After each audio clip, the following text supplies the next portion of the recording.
Hare Krishna, welcome back to our Bhakti Yoga Journey series. So, we are continuing with our discussions with the Srimad Bhagavatam. So, today we enter a very special chapter, a very grave chapter, a very heavy chapter. It's entitled as Dhritarashtra Quits Home. So, this is a very special chapter in the context of the book, because in the previous chapters, if you say from the beginning, we saw even last time how Sutta Goswami, the expert teacher, how he created the qualification for one to, he generated that interest in the audience by making them fall in love with Krishna by through these very subtle prayers of Kunti Devi, the saving of Parikshit Maharaj, then Bhishma's prayers. So he created the scene for the reader of Bhagavatam to open their heart to Krishna. And this is what that happens with, when a devotee begins opening their heart to Krishna, immediately a kind of fear and insecurity creeps in. And this chapter is going to expose why that fear comes in, right? So just as a preview, the moment we try establishing a relationship with Krishna, we will see there are so many other relationships that we already established. The conditioned soul has already established multifarious relationships, whether it be through the other people of this world, whether it be through our own abilities, our bank balance, our own mind intelligence and physical capacities, our educational skills, right, our connections, So what exactly do the relationships of this world do? They shift our center of shelter. And when we want to genuinely connect to Krishna, these other shelters, they get challenged. And that creates a kind of a schism inside the mind of the devotee, the struggling devotee, because at one level, Krishna is still a theoretical concept, maybe a little bit of operating somewhere at the faith level. And here I have my past experience of the worldly shelters. So making the transition is actually a big leap of faith. And so this chapter is going to expose the fallacy of these so-called other shelters and drive home the point: who is our real ultimate shelter? Who is the soul's ultimate shelter in this material world? And very beautifully, it's all, how Bhagavatam likes to teach. In fact, not just Bhagavatam, how all the Puranas like to teach. They teach us through lives of other personalities. So when it comes to teaching how to surrender to the Lord, we saw examples of Kunti, Uttara, Bhishma, Arjuna, Parikshit. We also have case studies of how not to surrender to the Lord also. And one special character who is expert at denying his surrender, of delaying and defying his surrender, is Dhritarashtra. So in this chapter, the focus is going to be on Dhritarashtra, but initially we will start with his brother Vidura. So Vidura, Dhritarashtra and Pandu, they are all brothers. And very interesting history of Vidura. Vidura actually is none other than the great Dharmaraj, Yamaraj himself. Yamaraj, there was this Muni named Manduka Muni, who somehow was falsely acquitted and falsely alleged and arrested, and finally he got acquitted. But why he had to be subjected to a punishment where he was almost pierced through a lance? So why such a severe, punishment? Even the possibility of a punishment came to him, even though he lived such a dharmic life. So the sage, he was so empowered, he said, there is something wrong with the universe. Can you imagine? When somebody is following dharma to that level, they have the power and the right to question the operation of the universe. And the rule maker of the universe is Yamaraj. He's like the superintendent of, like the police of the universe. So he immediately goes to Yamaraj and says, asks Yamaraj, how dare you put me through this kind of a almost punishment? So then Yamaraj checks his record and says, oh, as a child, you took a lot of pleasure in piercing ants with straws. And because of that, now this is the result that you're getting. So immediately Mandukmani says, oh, by loss of, karma, what an innocent child does is not to be held accountable after one grows up. You do not know the laws of dharma properly. Can you imagine? This Muni, he's so advanced, he's challenging Dharmaraj about dharma. The king of Dharmaraj means the king of dharma, the master of dharma, he's challenging him about dharma and says, you are acting in an immature way, in an unwise way. I curse you to become immature and unwise. So I curse you to be born in the family of a Shudra.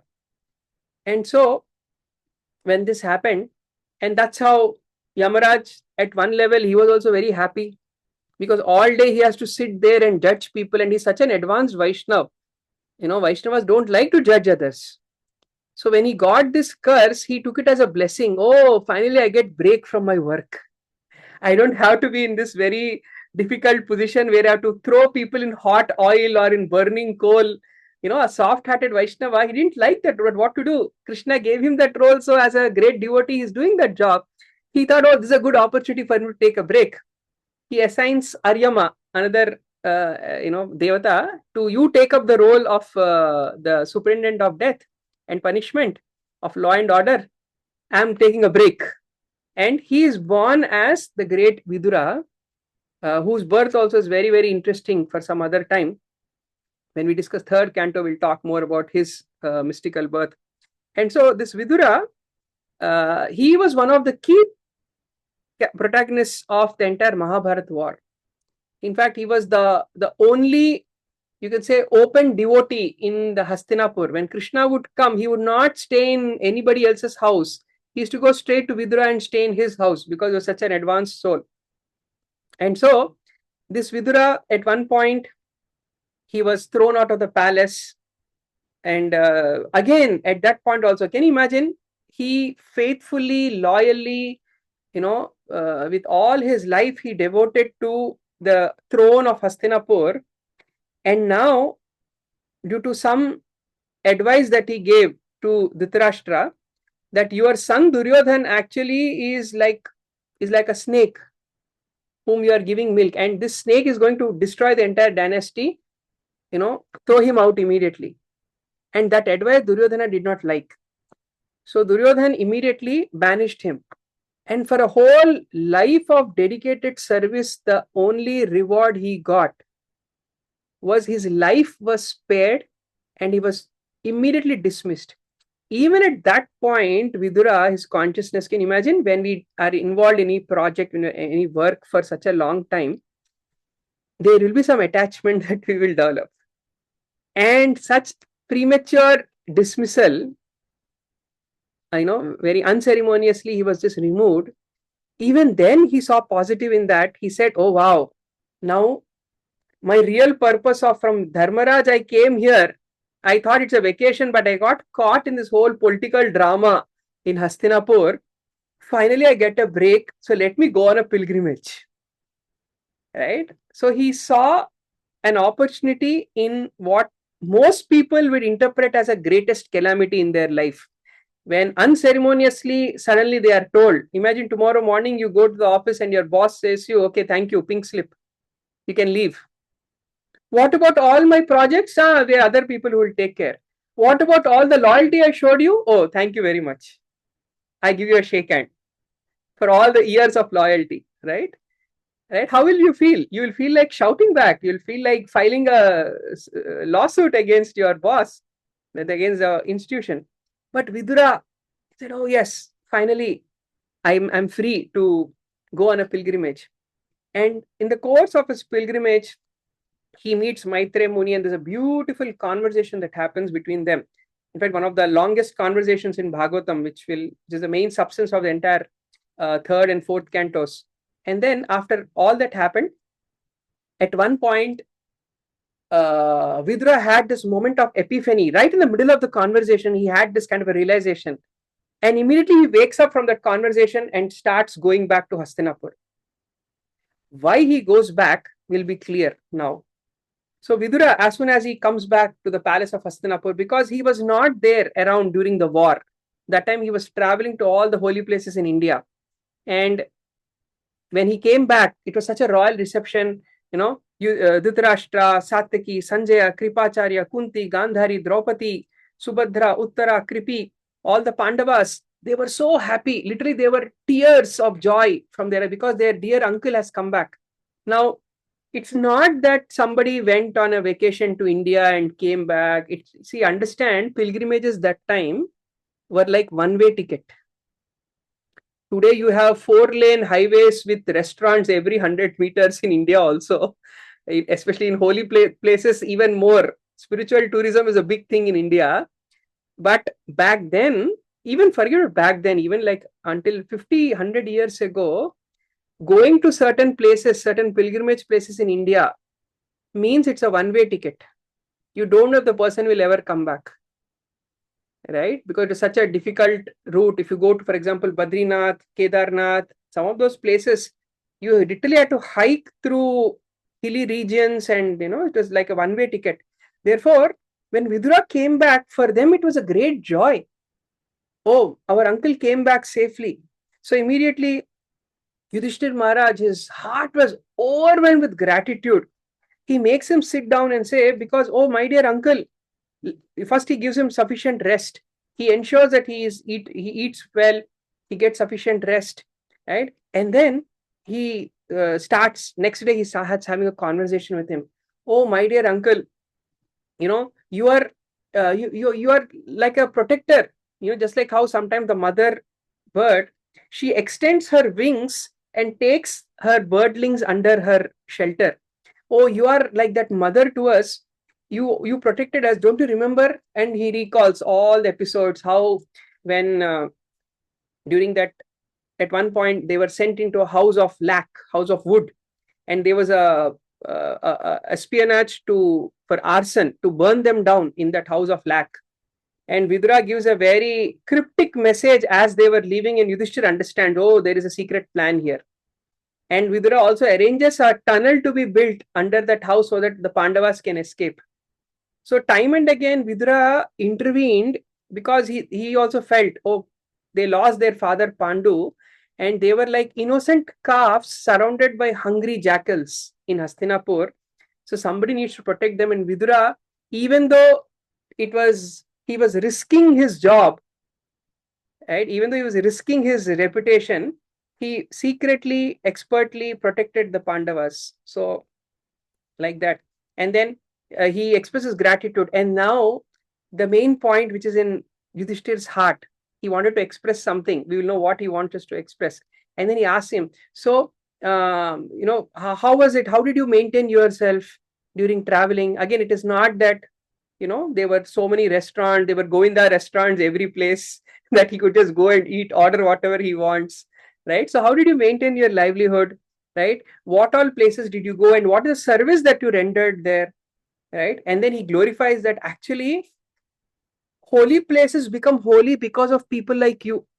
Because we don't go to a holy place for eye massage, for sightseeing. Prabhupada's guru used to call it as eye massage. When you're standing before deities, when you're, looking at all the holy places, you don't go to a holy place to take bath in some river or just go stand at some, visual entertainment. That is important. But the reason why you go to holy places, what makes a holy place holy are the holy people living there. So you go and hear from those holy people, about spiritual topics, about life, about, these existential questions of life.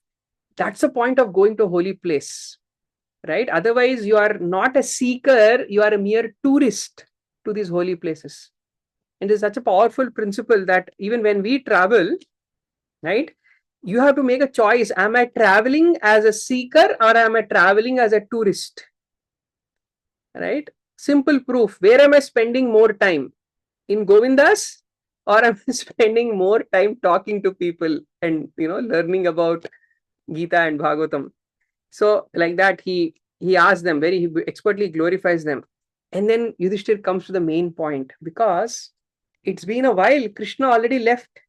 Remember, in the previous chapter, Krishna already left for Dwarka.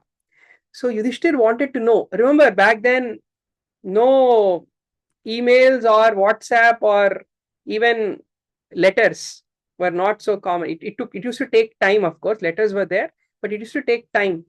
So he wanted to know what is happening in Dwarka. How is Krishna? How are the Yadus? Right? So very excitedly he asks about how is Krishna? How are the Yadus? And how are all, Balaram and all the entire family? Right? So very peacefully, Vidura, he answers all those questions except the news of what happened in Dwaraka to the Yadu dynasty. Because apparently by this time there was a fratricidal war within the Yadu dynasty as per Krishna's plan, and the entire Yadu dynasty got annihilated. But look at the sensitivity of Vidura. See, sometimes when you go through difficult situations in life, we become little insensitive to other people's suffering. Rather, we expect people to be, more sensitive towards us and more caring towards us, but rather we feel, hey, I went through a certain misery in my life. Now I have every right to throw my crap at everyone. But look at the Vaishnav quality of Vidura. He was thrown out of the kingdom. Poor fellow had to travel alone without any government. Previously, when he used to travel, he used to get the entire kingdom's facilities. Like a beggar, he was traveling all over, and tired and withered away. He finally came back to the palace, and he should have expected all the facilities and comforts. And sometimes people can be a little demanding. Don't you know, I just came back from an expedition, come massage my feet, right? But rather than expecting favors, look how sensitive Vidura was. He says, he realizes that if I break the news of the destruction of the Yadu dynasty, the entire Yadavas, and how Krishna already went back, then that is going to break Yudhishthir's heart. Right? So this is the very important quality of a Vaishnava, anudvegakaram vakyam, right? Which means their words are such that they don't agitate the minds of others. So he was very, very sensitive about his speech. Therefore, Bhagavatam says, he did not disclose this unpalatable and unbearable incident because calamities come of their own accord. There was a major calamity that happened. He didn't want to disturb Yudhishthir Maharaj, right? And so, he got all the nice royal treatment and care, right? And then finally, he met everybody in the palace, including the people in the administration here, everybody, all his old, when you go back to your old company, from the ground level staff to the CEO, you will meet everyone. So Vidura met everyone there, right? And then suddenly he realized that there is one person whom I'm very interested in meeting. Whom is interested in meeting? He's wanted to meet his brother Dhritarashtra. And very powerful instructions now that he's going to give to Dhritarashtra. He says, "Oh, my dear king, please get out of here immediately. Do not delay. Just see how fear has overtaken you." Very interesting verse, right? Pashyedam bhayam agatam. Bhayam means fear. And you may be wondering, fear overwhelming Dhritarashtra? Now the war is over. Before the war, perhaps there must have been some fear. Now it's peace time. How can there be any fear during peace, one may ask? But actually, the greatest time one should be fearful is during peace. Why? Because what is the fear that he's talking about? When everything is so nice and calm in our life, you will see there is a tendency to get absorbed in material energy. In fact, the reason why we get absorbed in material energy is also due to a kind of fear. Think about it. When there are, even last time also we spoke briefly about this, when there are sometimes these unspoken insecurities within our heart, rather than dealing with them, we learn to mask ourselves from our own inner fears by absorbing our consciousness in material energy. Dhritarashtra, he understood, back of his head, he knew that, hey, I'm getting old. Death is going to come at some point.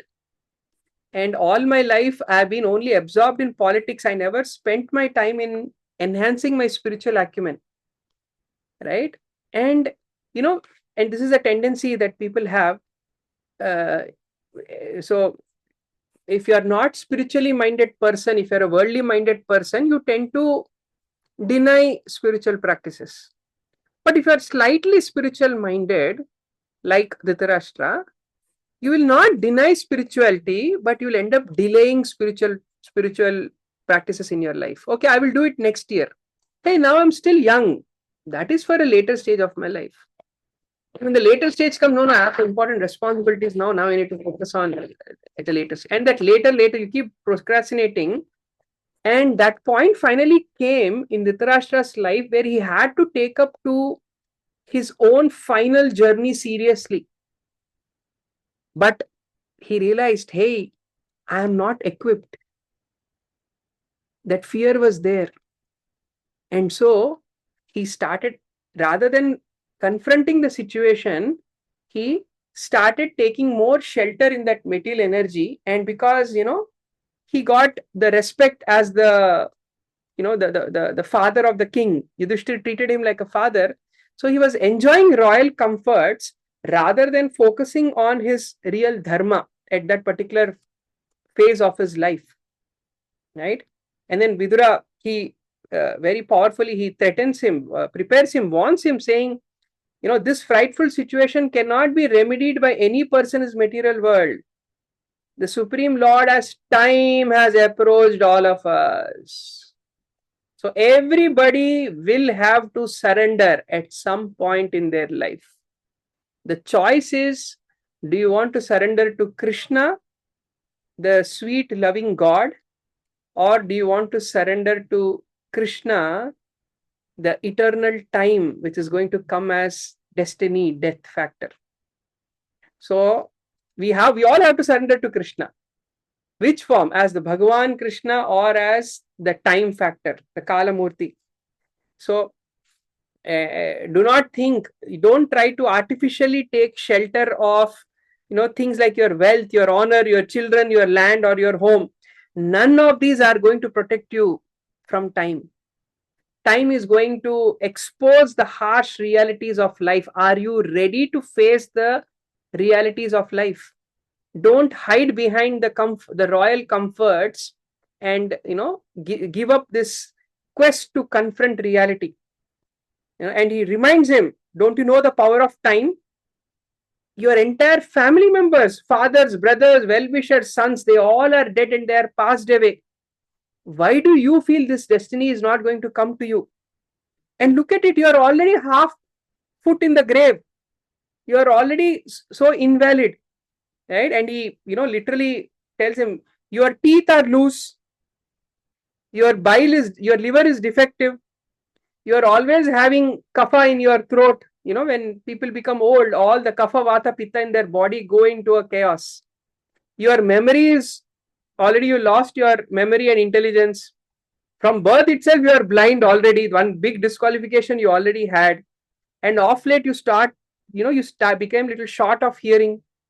So every system in his body is already starting to malfunction, right? And most importantly, he says, you are eating the food remnants thrown at you by Bhima. Now, this is a very, very serious and powerful statement. Just a while ago, we were talking about how sensitive Vidura is, how a Vaishnava is very sensitive. Anudvegakaram Vakyam. And now here you are seeing, is it the same Vidura? Does he have some split personality?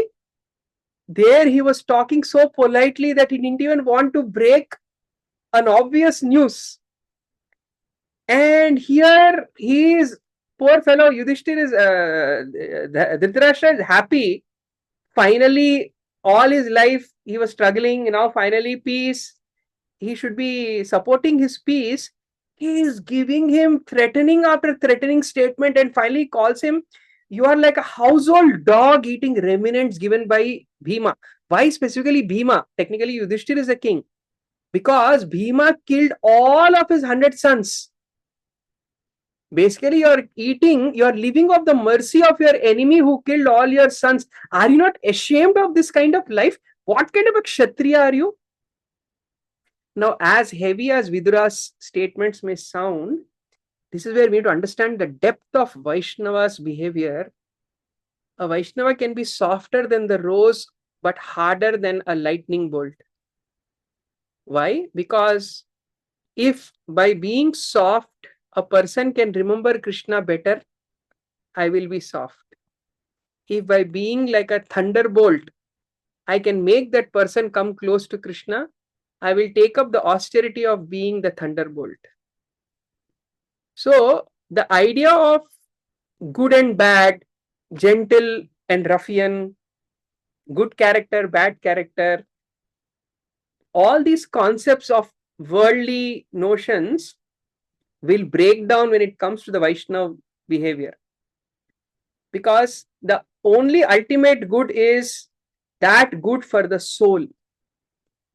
And that ultimate disaster is that which is blocking the soul's expression. Vidura realizing that Yudhishthir, not only was he born blind, slowly his intelligence is also going blind. So I need to really shake him up from the very core of his existence. And sometimes to shake people up, you have to be very heavy with them. Right? And at the expense of being seen as a villain, being seen as a very heavy person, as a negative person, a Vaishnava takes up to that role if they know that this is going to help that other person. Right?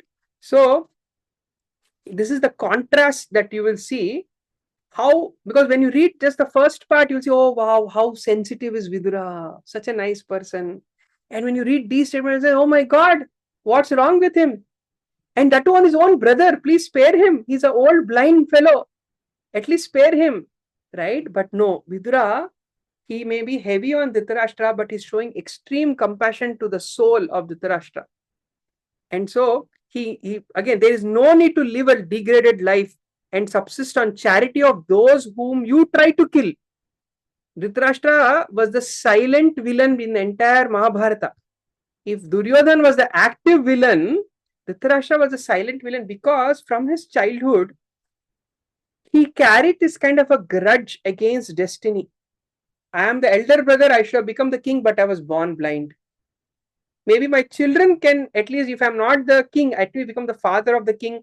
But in the next generation also, Duryodhan was born second, Yudhishthir was born first, so Yudhishthir becomes the natural heir. So throughout his life, he carried that kind of a grudge. And this comparison mentality is such a obstacle in one's spiritual life that it blocks one from accessing grace and gratitude. And Dhritarashtra, therefore, he became blinded by his own this materialistic thought process that he could not see what was good for his soul. And so Vidura had to shake him out of it.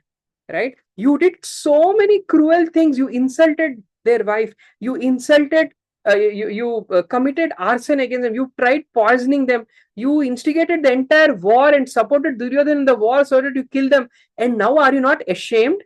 You are living on their same mercy. Right? And even if you want to stay here, what are you trying to take care of? This body is eventually going to dwindle away like an old rag. any old garment is one day going to dwindle away. Whom are you trying to protect? The body or the cloth?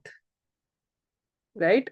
So save the person, not just the cloth around the person. So this body is like the cloth around the soul. That soul is what needs the real attention, right?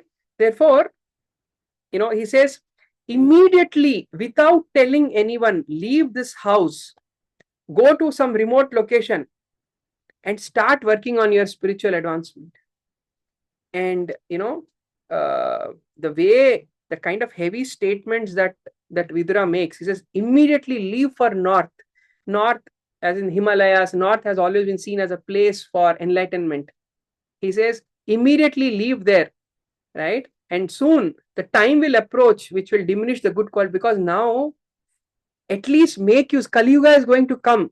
If Kali Yuga comes, if the influence of that phase of time starts, you will even miss the last opportunity that you have. The last few years of Dwapar Yuga is continuing. At least it's good for your spiritual practice. If Kali Yuga comes, you don't know how your mind will get influenced even more deeper in material absorption. Immediately make use of this time. Go away. Go into the forest, go towards the north and work on your spiritual advancement.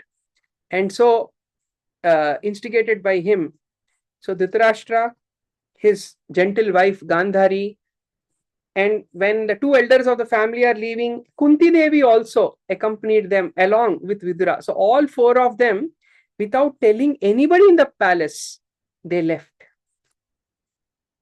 And now, next morning, Yudhishthir Maharaj, he wakes up and, he has his own morning routine. He attends all the yagyas. He offers sacrifice to the sun god, offers obeisances to grains, to cows, to land, to brahmanas.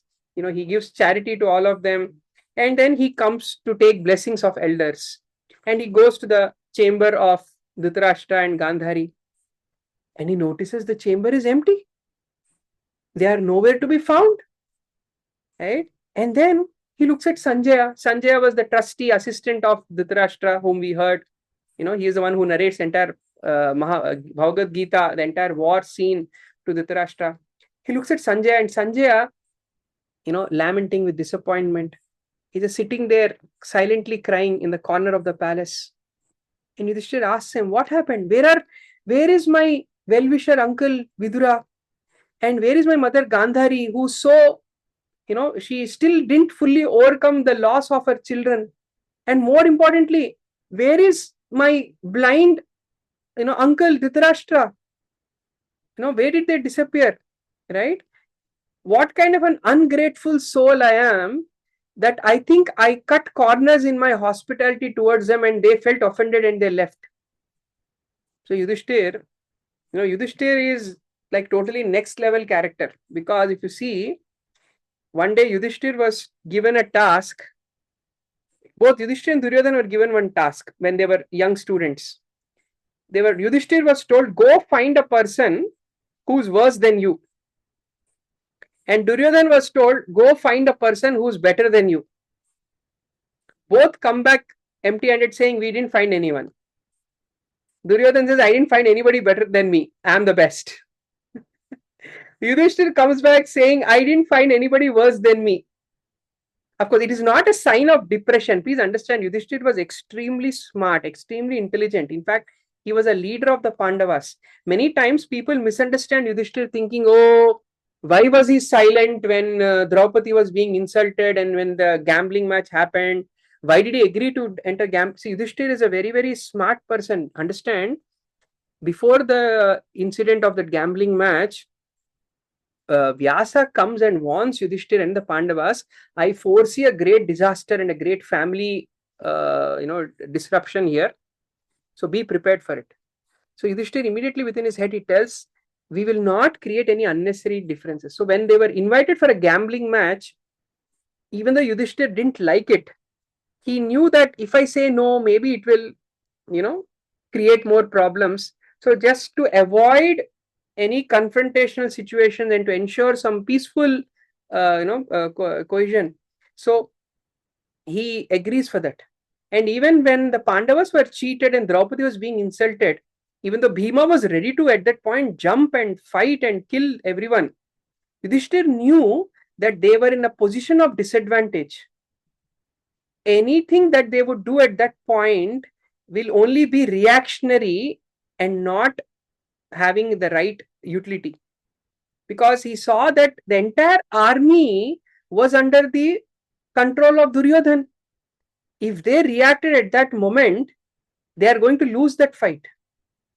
So Yudhishthir, very humbly, he accepts the punishment.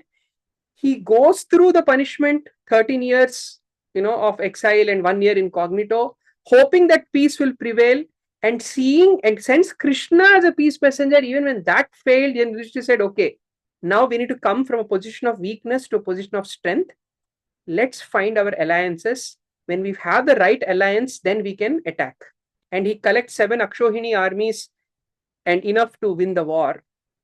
That way, you see, Yudhishthir was very, very smart. So humility does not mean one is a pushover, one is like a doormat, and one is always depressed and lacks self-confidence. In fact, humility is a source of great strength and wisdom. And Yudhishthir was Dharmaraj. He was the extremely wise person. But wisdom is not just intelligence. The true measure of one's wisdom is one's humility. And a humble person does not point faults in others first, but tries to introspect. Could I have done something differently? And with that mood, Yudhishthir, he was asking, could I have given some better hospitality to them? Did I anyway make them feel that they are my enemies? They are the parents of my enemies? Was there any shortcoming in my care for them? So he started feeling like that, right? Or was I a bad son? Because now he took up the role of a son for Gandhari. Was I such a bad son that my motherly figure, Gandhari, that she could not handle the pain of of her children, that did she go and commit suicide in the Ganges? Right? So even though they gave a lot of distress to them, nevertheless, officially at least, Dhritarashtra maintained the Pandavas. So he was expressing his gratitude for that. So when Yudhishthir was a little overwhelmed with grief, then our Sanjaya, he starts to speak. He says, oh Yudhishthir, it's not your fault. Actually, we have been cheated by these great souls. Very interesting usage of words, right? He says that Prabhupada writes a very interesting statement that great souls cheat others for a great cause. So what is the cheating that happened here? That without telling anyone, overnight they just disappeared. And what is a great cause? The greatest cause is for the welfare of the soul, to protect the soul.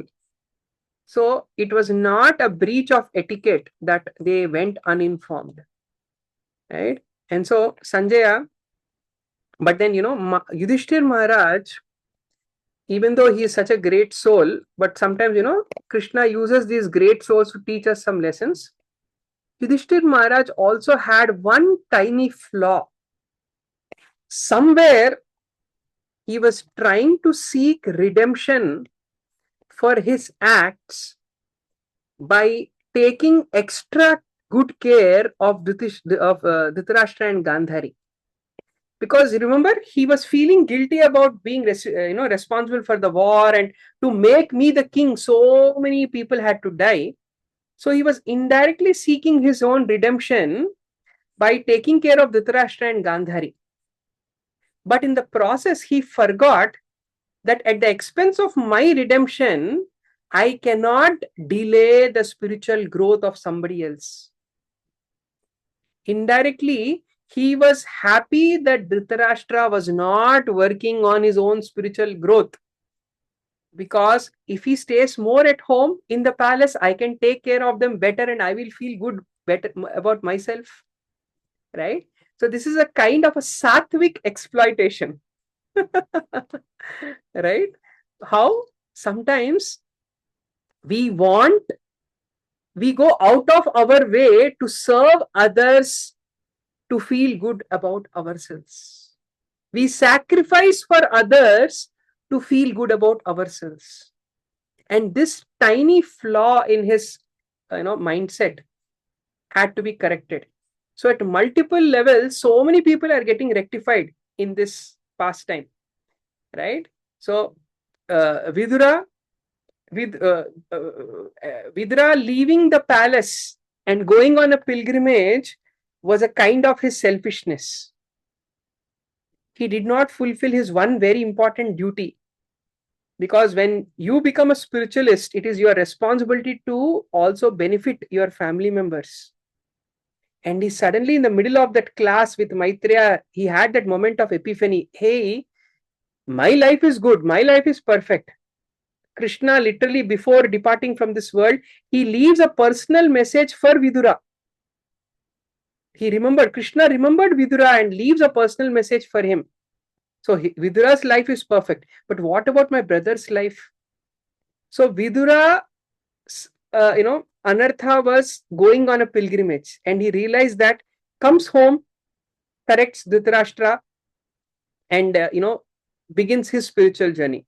Dhritarashtra's Anartha was not, he was delaying his spiritual growth, not taking his spiritual life seriously and not confronting his fear, rather succumbing to his fear and getting more absorbed in material energy in the royal comforts of the palace. So he had to be purified. Yudhishthir, even Sanjaya in a sense also got purified. Sanjaya, every faithful servant finds their identity in relationship to their master. And Sanjaya was dedicated to his master Dhritarashtra. But even he had to be purified because, yes, we may serve certain, as part of our roles and responsibilities in this world, we have to serve certain people and fulfill certain roles. But our ultimate master is Krishna. So even Sanjaya got purified from this pastime. He got a sudden, realization, a shock realization. Oh, I pinned my entire sense of self-worth and my self-identity centered around Dhritarashtra. Now he's not there. Who am I? So Sanjaya had that who am I moment. Who am I? What is the goal of life? What happens after I reach my goal? All the existential questions. He had, so Sanjaya got purified that way. Yudhishthir, right? He had to be purified. And again, now who comes in? So when Yudhishthir was such absorbed, Narad Muni comes in. And Narada gives some amazing, profound, and that's the whole crux of this chapter, where he reveals to all of these personalities who is our ultimate real shelter in life, right? So he says, oh Narada, do not lament for anyone. Everyone is under the control of Supreme Lord. He is the real protector. Yudhishthir, did you somewhere misidentify your, did you mistake your identity as a protector of Dhritarashtra and Gandhari? You think you are their caretaker? No. Krishna is the ultimate caretaker. Krishna was taking care of them in the palace. Krishna will also take care of them in the forest. So don't get obsessed with your identity as the caretaker. To be a caretaker is a very selfless role, but you can get proud of even being selfless. Right? That is how material energy can trap us. Nevertheless, it's a very sattvic trap, but nevertheless a trap. Right? He says that ultimately to understand, it is the Lord who brings people together. It is the Lord who disperses people away. Lord brought you into this family, and Lord will also separate the family members. So don't get obsessed with these roles. You did your part, that was good, right? And he says that how, just like how a cow is bound, similarly, we human beings are bound by the Vedic injunctions, by the laws of karma. So don't think that, you can transcend karma or change somebody else's karma through your actions, right? In fact, just like how he gives an analogy that just like how all players are set up, when you're playing some chess, for example, you are in the pawns, you are in the different pegs, and and you also will wind up the game when you're done. The Supreme Lord is going to arrange everything and he's also going to wind up things.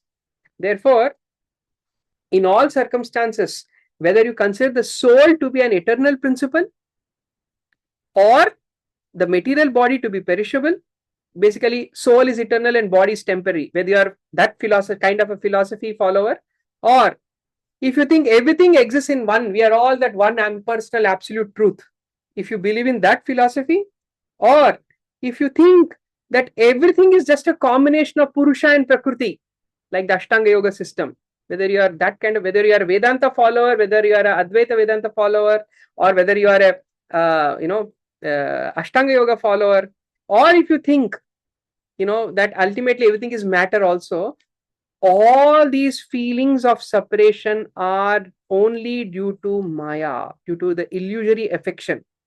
It's all moha.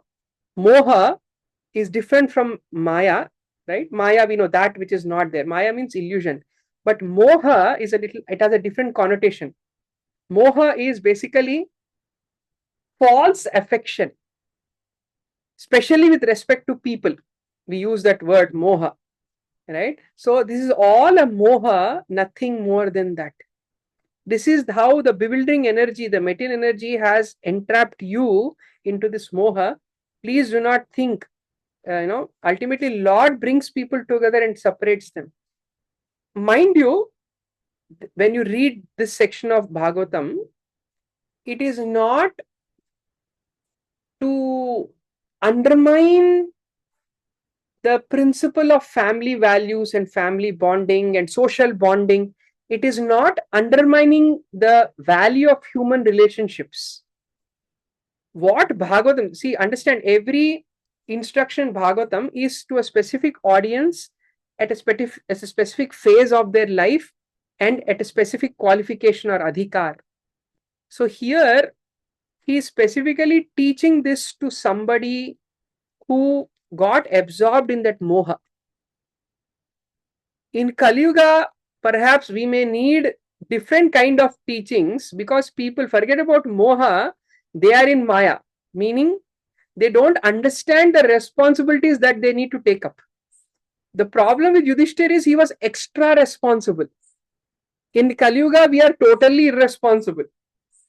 So this kind of philosophy should not fuel our irresponsibility, saying that, oh, look, what Bhagavatam is saying, it's not that you should go, if tomorrow, your mom tells you, here, go good, oh, this is all moha. This is what Nimai Lila taught us in the class. This is all moha. Your boss tells you, okay, here is an important deadline, finish this. Oh, this is all moha. Please don't trap me in this moha, right? So that is a gross misuse of the philosophy. The point is, Vedic philosophy does not teach us to be irresponsible. It teaches us to be responsible. So there is two ends of the spectrum: over responsibility and irresponsibility. They are two different fanatic ends. If irresponsibility is tamogun, over responsibility is rajogun. The golden mean in between is sattva, of being responsible. That's the side we need to, and on that platform of sattva, we can build our spiritual path.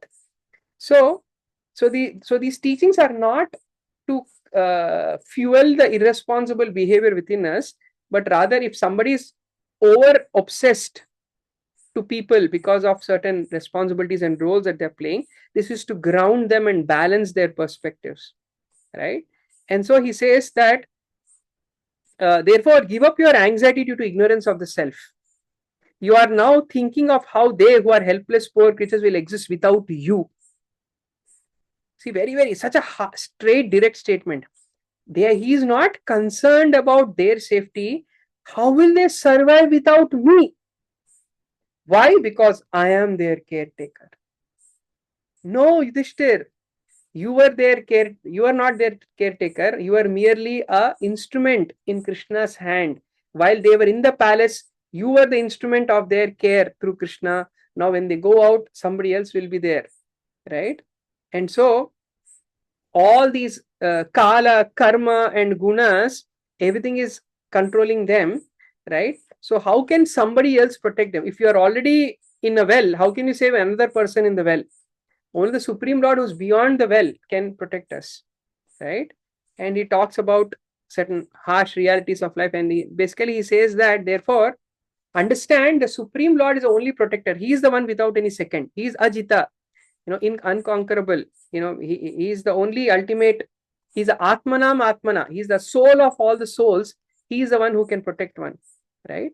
So, when we read these teachings, very important perspective we also need to develop, that ultimately, you see, whenever we read scriptures, whenever we read texts like Gita and Bhagavatam and the Vedic texts, there's a very subtle trap we may fall into, thinking that now I will get solutions to all the problems of my life. Yes, you will get solutions, but the nature of the solution, or our understanding of our definition of solution, has to be revised. Coming up from a modern upbringing, we all think solutions means that which eliminates the problem, right? That's how we think. That's how we've been taught what solutions are. But the definition of solution according to scriptures like Bhagavatam is not that which eliminates the problem, but that which empowers you to live with the problem. Right? So to develop the false expectation that I am, by reading scriptures or by practicing spirituality, by chanting mantras or by doing asanas and pranayama, I am going to remove all the problems in my life. Hari bol. That may be a marketing gimmick, but but in the long, we may have to go through that phase in the beginning, right?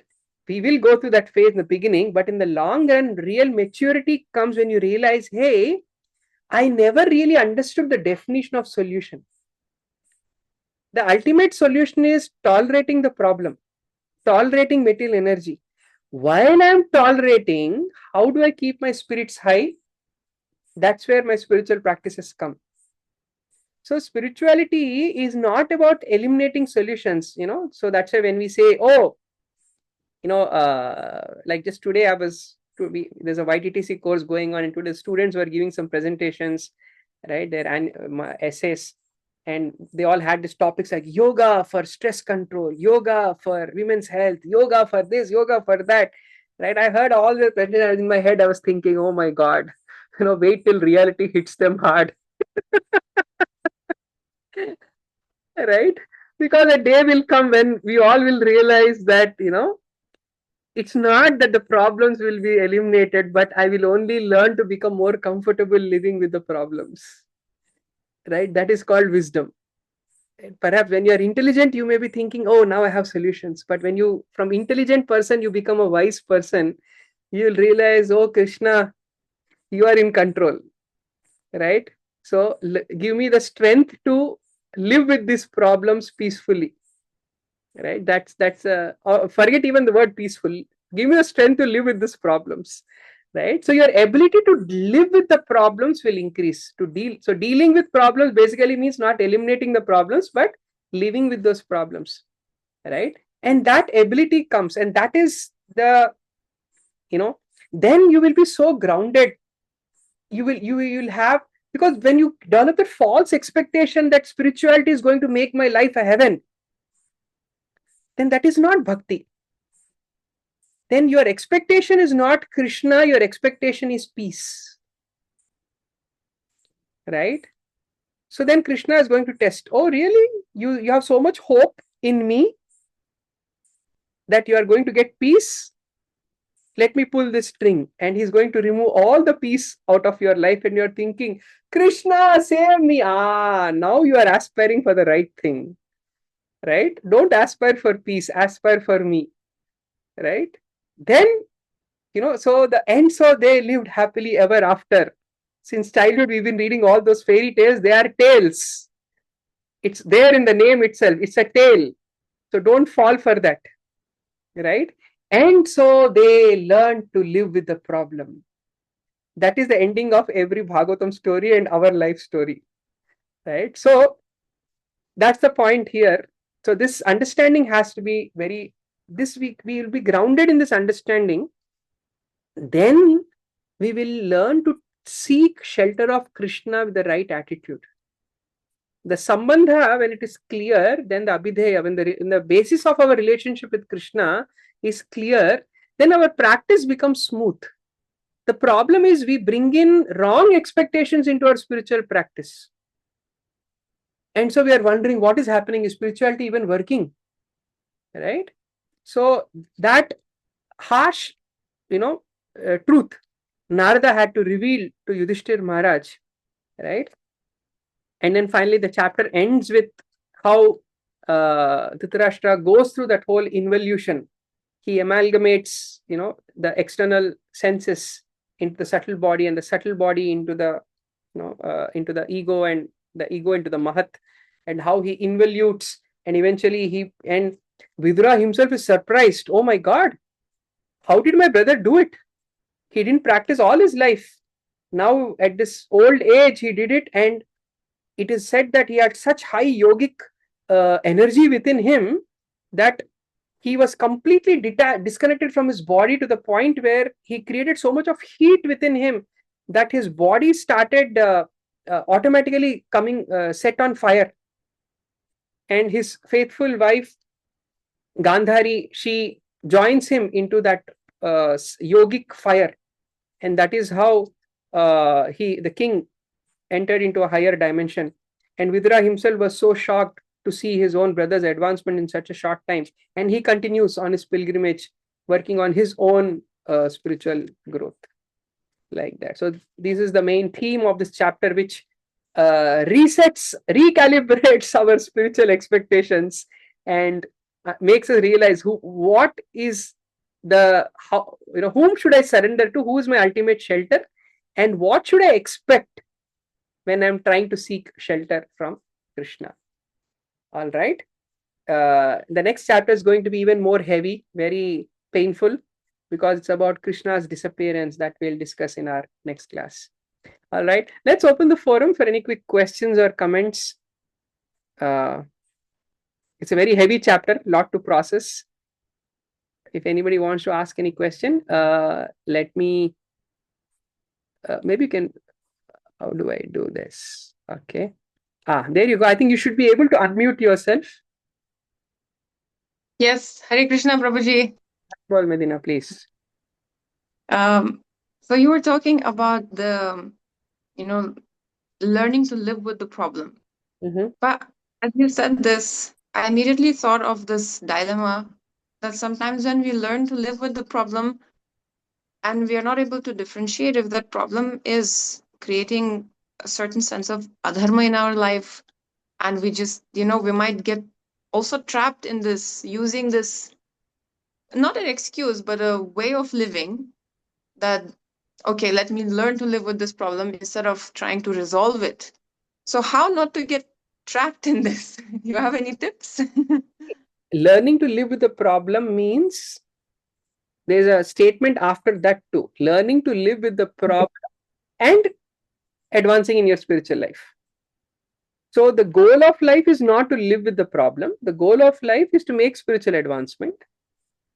And so whatever helps you in that process, right? So if if there's a major problem in your life and you are just learning to deal with it and cope with it and somehow figure out ways to grapple with it, etc., etc., in this journey, if this approach is helping you grow internally in your spiritual growth, in your consciousness, becoming more committed to your practices, becoming more absorbed in the teachings, becoming more affectionate towards the fellow spiritual seekers, if those changes are happening internally, then great. That's the way to go for you, right? And sometimes if that doesn't work, well, the same Vedas also offer different solutions and different alternatives, but we need to have that, the clarity should be there, that because many times we bring in that wrong expectation that now my life should be peaceful, I'm a spiritualist, why still there are problems in my life, right? So spirituality is not about trouble-free life. So to bring about that expectation clear, this chapter highlights that. So somewhere you have to see, is this strategy helping me grow? If not, recalibrate. And you have varieties of ways of learning to live with problems. Right? One level. So do you mean to say, Go on. do you mean to say that so we need to learn to tolerate certain, for example, tough conditions, right, when they happen? But also at the same time, we also need to work on solving or resolving certain situations, but not get uh, disturbed by them. Is Yes. this kind of the approach? Yes, yes, yes. And even while trying, see, ultimately, the moment you are not disturbed, you already solved the problem. Right? But what about the impact on others? Exactly. The second part comes, which is, for example, Yudhishthir was not disturbed by Duryodhan. He worked on himself internally. But when he saw Duryodhan was creating so much of adharma and hurting others, and this thorn has to be removed, from that space of internal peace, he fought the war and removed Duryodhana to establish dharma. Right? So, but then you see, one problem was removed, but some other problem came up. So he was not questioning Krishna. Krishna, I fought this war for you. I was your instrument. I was your faithful instrument. Why problems are still coming again in my life? Right? So that is the point. So never think that you will have a problem-free life. Sorry to disappoint you. You.